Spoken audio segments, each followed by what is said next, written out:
Hey everyone, Matt Brady here, your Carolina mortgage coach. And on this episode of Behind the Closing Table, I am with Spencer from Carolina Homes Connection. He is another previous first responder turned real estate, and he was actually Rookie of the Year for Carolina Homes Connection. So, Spencer, let's give a quick introduction to yourself and take it from there. Hey, appreciate it, Matt. Appreciate the introduction. And yeah, so rookie of the year last year for Carolina Homes. I've been a staple in the community for a long time, but a little newer to real estate. Do have a background in law enforcement that you extended on there, but yeah, a lot of transitions into a lot of correlation into the real estate, and I've been enjoying it so far. Appreciate the intro. Awesome. I know if you don't do it still, or sometimes every once in a while, you're like a native to Clover. So you normally make a post of Clover in the past and where it is now. Do you still do that on your social media? I been a little lax on it lately, just because I've reached out to a lot of folks I know, and I'm kind of waiting on a lot of content to build up. Okay. But yeah, I do really enjoy that, and that's been the cool connection of kind of getting into real estate and meeting new folks that are kind of coming in from the outside, kind of showcasing what the community used to look like. Like my Mhm. home. Hey, this used to be a cow pasture, but now your home's here. Yeah, Type of thing. So yeah, it definitely. appreciate it. They're running out of space in Fort Mill, so they're starting to push this way. Yeah. Okay, we'll take it. Come on. Yeah, Yeah. awesome. So, what made you make the transition from first Yeah. responder, to the real estate side? Yeah, absolutely. There's a lot of correlation, that job provided being in law enforcement that I kind of get in real estate, and that is, I cannot stand to be in one space, the same thing over and over all the time. And that was something that was cool about law enforcement. You get in the car, you ride off into the sunset. Who knows what you'd encounter?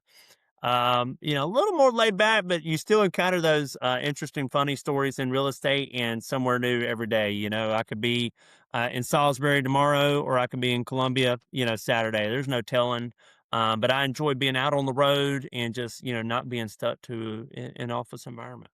Awesome. So, you're the expert for Clover, but what areas do you serve or do you try to stay around outside of Clover? Yeah, absolutely. So I am kind of Charlotte Metro focused, but I do kind of pride myself on that. As a young child, I moved a lot. So I have literally lived everywhere in this region, all the way from Shelby, northwest of here, all the way southeast, just a little south of Rock Hill. So I have lived in Shelby, Kings Mountain, Gastonia, Clover, Rock Hill, and Fort Mill. And being included in all those areas, I've got to, kind of see what's kind of moving and shaking, what each community has is different and, has to offer. And then just kind of being stapled in there throughout my life. I've seen how all these different areas how it have evolved, and that definitely correlates to what I do on the day to day. Awesome. So this is kind of like a two-part question. So the Carolinas is one of the fastest growing areas. We have people moving here from all over the country. So what's your advice to the people moving here in terms of real estate? And then also, since you do have that native history and expertise, are there any hidden gems in the Charlotte metro area that maybe isn't considered that much that people should have an open mind to checking out? Yeah, yeah. I don't know about hidden gems, but anytime someone talks about moving here, I tell them, you know, look out for our 7 seasons. You never know, one day it's hot and one day it's cold. I've had some clients recently who just moved down from up north, and man, it looked like they had rolled out of an oven when they got out the car. They were just not prepared for the humidity here, and so that's something I would tell folks looking from the outside is be ready for 7 different seasons, because it's 104 one day and then it's 70 the next, hot and sunny, and then you're like, is that crisp cold air? You just never know what to expect. But Yeah. yeah, the weather's wild here, changes a lot. And the food, man, we got good food. I've actually heard that in a connection with some of the clients. I always ask them, have you had your sweet tea yet? Waiting to see if they've started their sugar fad for sure. Definitely. I definitely think Clover was a hidden gem, and now there's especially when you go to, like, Main Street, so many more restaurants are popping up now, everything's shifting out this way. So I definitely like that. And I think the unique thing about this area, especially the Charlotte area, is depending on what your vibe is, there's so many different neighborhoods and so many different offerings, depending on what stage of life you are and what you like to do, where you still get that big city things that you can do, but if you want a little bit step away, you can still be relatively close to it and still get that small town flair, depending, no matter Yeah, where you're yeah. at in the area. Yeah, absolutely. You hit on something actually too. Justin McFalls, I have to give a shout out to him. Kudos to him. He is the guy kind of responsible for um, reviving downtown Clover. He's kind of connected to our family through the grapevine. We've got some ties there, and just he had a vision for Clover, and he has stuck by that. He's the one that's kind of partnered and brought in some businesses like the cattle car. He's been working on the downtown parking lot. They just opened up. They're doing great work with there. So Justin's had a good vision for the town that would dust it off a little bit. Not the sleepy old town it used to be. He's given us some fine eateries and some things to do and some better shopping, and so that's one thing that's been real cool to have that kind of going through the motions, and then me, bringing my page along and kind of connecting the core of Clover and kind of seeing again how those things overlay what that business used to be. Folks, just have no idea Mhm. the past. And so, yeah, it's really cool to see Clover going through this evolution that it's in right now. It's definitely the spot to be. Definitely. So, with the success that you found so early on in your career in real estate, what do you contribute to that? What do you think's been definitely the skill set that got you there, but also someone that's looking to enter real estate, or maybe they haven't, they've been in it a few years, but haven't really been able to break through. What do you think is an important skill set to have? And then what's contributed to your early success? Yeah, so no type of schoolwork will ever prepare you what you need for real estate. I know you've experienced that as well. But I think having the support of a good firm, having a good broker in charge and a good backup broker, making connections with folks like yourself who are working hard to kind of implement into the community is something that you have to evolve. You don't hit the ground running day one with connections and all the tools in hand. Those are relationships and stuff that you have to form, and you have to work real hard at that. And that's one thing I've really, noticed from you is doing as well is establishing and working hard on establishing relationships. And those are things you have to be successful in this business. But yeah, I've had a lot of support from the firm. Anytime I've had questions and bumps in the road that we need to figure out, a solution to helping the client get to the finish line. And yeah, those are some things that you definitely have to have as connections and good people behind you. And I think another feather in your cap that not a lot of people that get into the business, you've done it without joining a team, the kind of just being the solo person yourself. And, um, that's a whole different, I'm sure time blocking is important, the work ethic and getting out there. It's a little bit different animal when you don't have that team atmosphere kind of behind you, giving you that structure, but then also I'm sure it comes down to having a good network of mentors or real estate agents that you might not be a team, but you can lean on, when you need support. Yeah, 100%. I think one thing that has kind of shocked me is seeing the number of realtors that have transaction coordinators that kind of help them process this paperwork.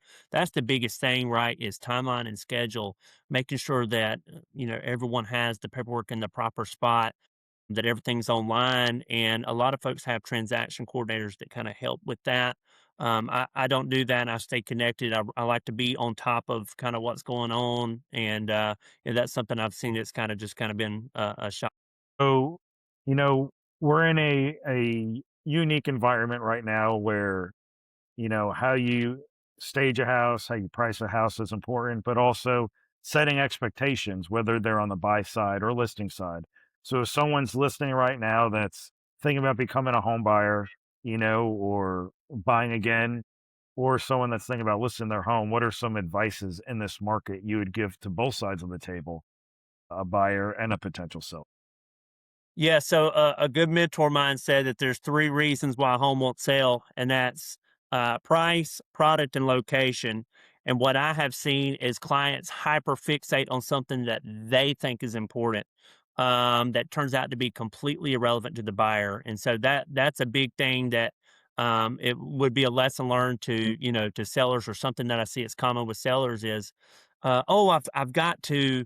Uh, Change the color of that wall has got to be, something that it was already neutral color and they just wanted some touch up or something. But whatever the example you could come up with, hyperfixation on something that is completely irrelevant to your buyer. You have no idea who's going to buy your home, what type of background they're bringing in, their circumstances or the situation. So um, it's good to do the core things right, like declutter, depersonalize, but accessorize the home, but not get hyper fixated on dumping a bunch of your own money into something that could be completely irrelevant. Is there certain items that you say give you the most bang for your buck? If, like you said, don't go around doing a whole bunch of things that might not add value. Are there a few small things that you say, hey, these could make the difference in just the eye of when someone's looking at your house, or for the pictures or for staging, that's really going to make a house stand out? Yeah, decluttering's a huge one. A lot of folks do not realize how much decluttering really is necessary. And you can get that sometimes when you go in a sense of home. Like my home, it looks like a Toys R Us threw up in here. I've got three kids.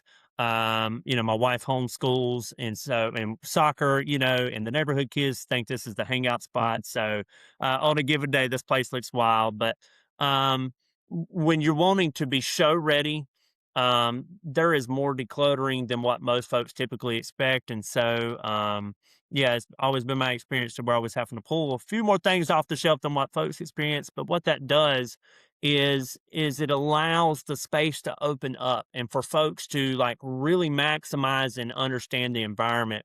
But anytime you have something that's like I've seen homes that are super clean. There's nothing wrong with the room at all, but it is, the client goes, "Man, there's just entirely too much stuff in here." And you're looking around and like everything's in place.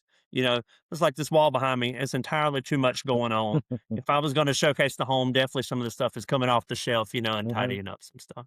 Yeah, because you want the person to remember, they don't, you want them to be able to envision their life and their family in there. So Yeah, you want to make it as neutral as possible to where they don't think of it as, oh, this isn't our home because all this other personal stuff is in there. You want exactly. to take that down. You want Yeah, them to think about your home. So uh, definitely with that. So, with more and more new people entering the market, what are expectations you set with buyers right now? Or what are some mistakes that you see? Maybe not with every client you come across that's a potentially new buyer, but what are some issues that you see pop up that you like to rectify from the beginning, or myths that you hear that that you usually have to overcome when you start that conversation? sure. Yeah, I think right now we are locked in this weird little world of each side has stronger expectations of the other, where sellers don't want to kind of come off their high horse. I'm one of them, so I can say that. Like I've got value, what my mind, what I paid for my home and what I would sell it and what I need to net does not meet the expectations of the buyer. The buyer is, ready for some rate adjustment. The market's a little more saturated. We do have a few more homes are sitting on time, and so my conversation on both sides of the aisle has to be set an expectation that, if it's a seller, hey, I need you to understand I have no idea how this home is going to go. I don't know if you're going to get an offer the first day or if we're looking at 6 months on market, and that's just kind of what's going on. For the buyer side, they had this vision of that home has been sitting X amount on market. This home over here is going for this price. There's absolutely no way I'm paying that. And so, each situation is kind of unique, and we have to understand our buyer and we have to understand our seller, and then bringing them two together is their own equation. But yeah, right now we seem to be locked in this kind of weird thing where the market doesn't really know which way to go, where the seller doesn't want to compromise and the buyer doesn't either. Uh-huh. And what I explain to everyone is, this isn't just the one negotiation you're going to have with these people. So it's not a you don't want to make the first negotiation on price a bloodbath because it's going to affect conversations all the way through with repairs and everything like that. And I think it's even harder now for you guys are these first time sellers that are coming to the market.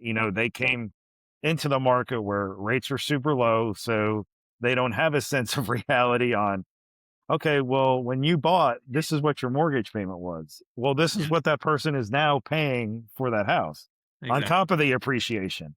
Yep. So it's like, and also maybe when they bought that house, there were multiple offers. They were doing appraisal gaps. They were waiving, contingencies and stuff like that. Exactly. It's a totally different market now. So prepping your first time sellers for that, is a completely different than probably how most of them bought the first time. Yeah. It's a different conversation to have. Yeah, yeah, you make some very good points. A lot of folks are surprised at the market they bought into, the market they're stepping into, and the reciprocal of that. You have to understand if you're selling in that market, that person's having to buy in that market, So, Hmm. yeah, it's a little bit of surprise of the trade off for sure. Definitely. So, you know, what do you recommend to people? There's a lot of real estate agents in the market, but I saw a stat that, I would say almost half of agents have either not done a transaction this year or have done less than 4 transactions this year. So, what would you recommend to someone that is interviewing agents that they ask a potential buyer's agent or a listing agent? And I don't think expertise can mean the end all be all because look at you, rookie of the year. You have a lot of transactions under your belt. Now, you might not have the years of experience, but volume can beat experience depending on the transactions that you're doing every year. Yeah, Someone that does it part time for 10 years or someone that dove in full time, you could have sold more houses than they have over their 10 years in the business. So, what do you recommend to someone or some questions to ask when they're interviewing agents on both sides that, can really make sure that person's the right fit for them? yeah, I think it harkens back to what you and I talked about at the top of the show here, which is those relationships. You expect your realtor or need your realtor to be connected in the communities you're serving, um, or being able to have the connections to be able to get you to the finish line. There are so many things when people question the value of real estate agents. They're like, anybody that's ever said, "Oh, realtors, there's no need for them," but find them in the transaction, and they're very quickly overwhelmed by the amount of effort and different directions that you can get pulled in a real estate transaction.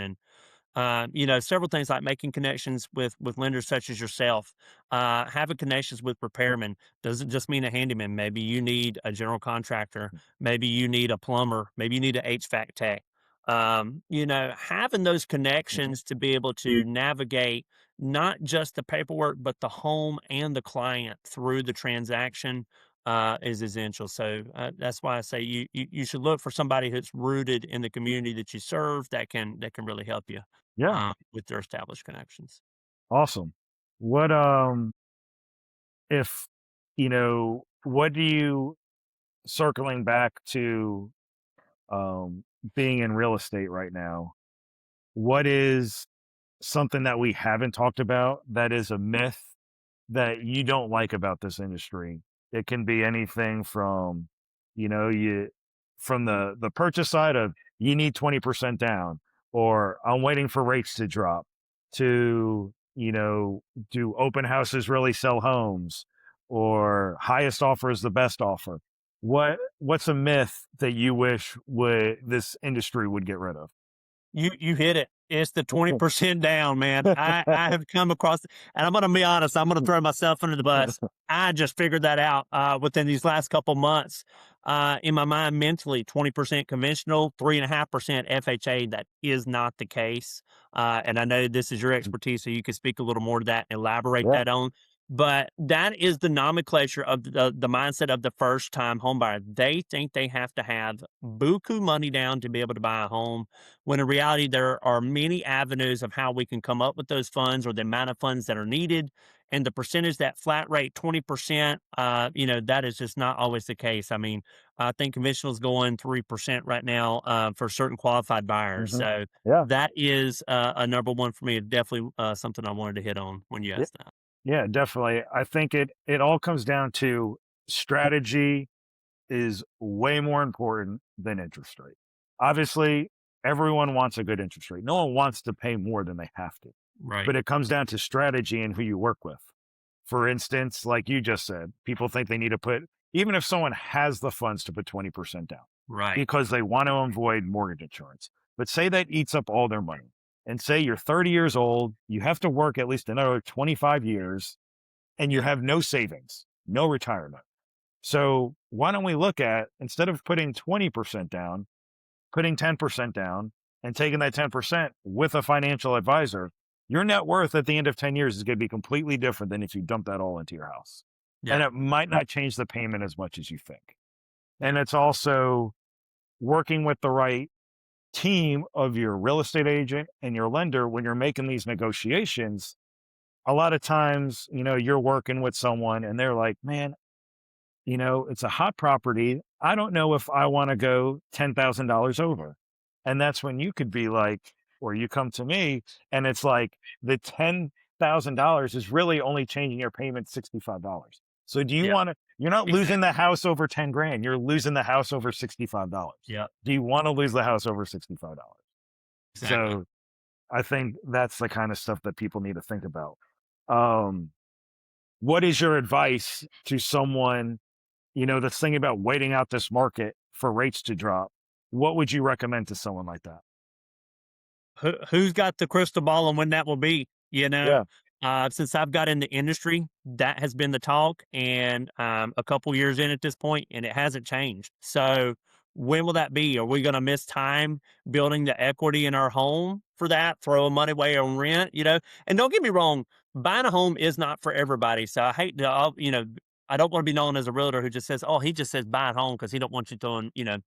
money away on rent." But what is the crystal ball for that? That has been the conversation for a couple years in the making. You can speak to it more than I can. That the rates are very volatile, that they're constantly changing. We'll start out the week and the rate be, in some programs will be like a 4.9, and then they're like, "Oh, you missed your chance," and now it's 5.5. Yeah. All within the same week. So, yeah, that has to be a personal choice for the buyer. You have to make a decision, kind of like you said, just understand the full picture of your financial situation. Consider your time that you would wait for that to happen, and to just kind of have to just play it, by ear and figure out if that makes the most sense for you to kind of jump into the market. Yeah. But the one thing I would say is just that it's not really adjusted, and it's just basically time wasted for, something that you could have jumped on, Yeah. Because back at yeah, the beginning of the conversation. 'cause you have to look at it like, all right, Mr. or Miss Smith, you're going to wait for rates to drop. How many more people do you think are having that same mindset as you? So when the rates do drop, what's going to happen? Exactly. Competition is going to happen. So it's probably going to net out because, yes, you're going to have a lower interest rate, but you're going to pay more for the home. So the payment's going to end up being the same, where you Right. cannot refinance what you bought the home for. You buy the house now at a good deal, maybe get your closing costs covered to where you're just coming with your down payment. And depending on the loan program, you might not be coming with any money down. And Yeah. then when rates come down, you can then refinance to that lower payment and actually see a savings that you're not going to see by paying more for the home. Yeah. So that's definitely something to do. If the numbers can make sense now and you can handle your monthly payment, the best time to buy was yesterday in Yeah. most Exactly. cases. Yeah. Yeah. In most cases. Yeah. So, you know, outside of, or before we go to that, kind of working off the name of this show, Behind the Closing Table. When someone walks away from the closing table and they had Spencer as the real estate agent, what do you hope they remember about that experience? I think my biggest takeaway for me, Matt, is communication. I'd like to kind of be on top of my communication game. I don't like folks feeling like they're waiting in the dark. The anxiety of did we get the home? The anxiety of where's my paperwork? The anxiety that comes with buying a home is very overwhelming. And so I've even been told by colleagues that my communication is above notch, and so that's something I kind of pride myself on is covering down, making sure that everybody's read in, everybody has the information they need, and then just kind of staying on top of the transaction as it gets to close and keeping the client informed as it goes through these motions. Two, and just prepping them on what's going to happen. Okay, let's let's just pause, breathe a little bit. We're looking at too much at once. Let's focus on right now. We don't need to worry about inspection when we haven't got through the negotiation, type of Yeah. thing. So, just giving the client the confidence they need to take it day by day, and then ultimately, the end day is closing day, and you've got a new home. So, staying on top of communication and just kind of keeping folks comfortable and confident is kind of what I'm proud of myself. Awesome. So now let's, behind the real estate name tag, let's people know a little bit more about Spencer on a personal level. So outside of real estate, what keeps you busy? Yeah, man. So I've got three kids. At one point in time, it was three under three, so it was a wild house. But they've got a little older now. My oldest is 9, my middle is 7, and my baby girl, who runs the house for sure, is 5. So Okay. they do soccer. I'm a little league soccer coach. I've been doing this for probably 7 or 8 seasons now. I have no background in soccer at all, so it's always a fun time. Hmm. But no, I really enjoy that. I really enjoy the connection with my kids, and it kind of connects me with the community too. Like, I found out after doing that, like, hey, one of my kids is my neighbor, type of thing. So you start taking him to practice, Hmm. sometimes, and just the connections that draws. I really enjoy racing. If you couldn't tell by my wall covered in stock cars, but yeah, I like to go to quite a few races a year, and when I get some free time, and sport, and enjoy my time there for sure. Nice, Mm. nice. The first race I ever went to was Charlotte Motor Speedway, and it was right after 9/11 when the US, Oh wow, was doing their after what happened there, I yeah, guess, I don't know if retaliation, but whatever there, and they had like the black light from the tanks in there, and they had the jets flying over. It was a yeah, quite unique very patriotic, experience. I'm sure. That Yeah, yeah, very yeah, unique experience for especially for your first race, yeah, and yeah, it was definitely an awesome experience. yeah. It is. Um, what are you team beach or are you team mountain? What is Yeah, the I'm definitely Spencer? team beach, man. Nothing I love more than some sunshine and the sand between my toes. I know folks get caught on that, but I am beach all day. Did a little stint in Somerville, lived there for a little while. Loved it, absolutely loved it. Spent every weekend at the beach. So Okay, if I could pack up and go there as soon as we close this call, I'd be there. all right, Kind of thing. But yeah, definitely enjoy the beach, and yeah, going in a couple weeks actually. So great to nice. see. So if you didn't stay in the Clover area, would your family be a beach family then, move to the beach, or is there Yeah, we another probably would area? come back to Somerville. Yeah, yeah, we really did enjoy Somerville. It's just it was kind of like this. It was just a real small community, but a little off from the noise of Charleston, and the beach was 45-minute hour drive, so it's not like we lived on the sand, but that was nice. We had like a pull away community that was real close to that, and Charleston provided a lot of activity and stuff, but we love Clover, man. I mean, we came back. All of our family's rooted here. We've been here for all of our lives. So Nice. Clover's where it's at. We're happy to be here. Awesome. So to kind of end this, coming off rookie of the year, what are your goals you're chasing this year? Yeah, just continued growth. I think you hit on it earlier. Is transactions alone is builds the experience, not time of being an agent. And this has really been a breakout year for me. I'm really enjoying it.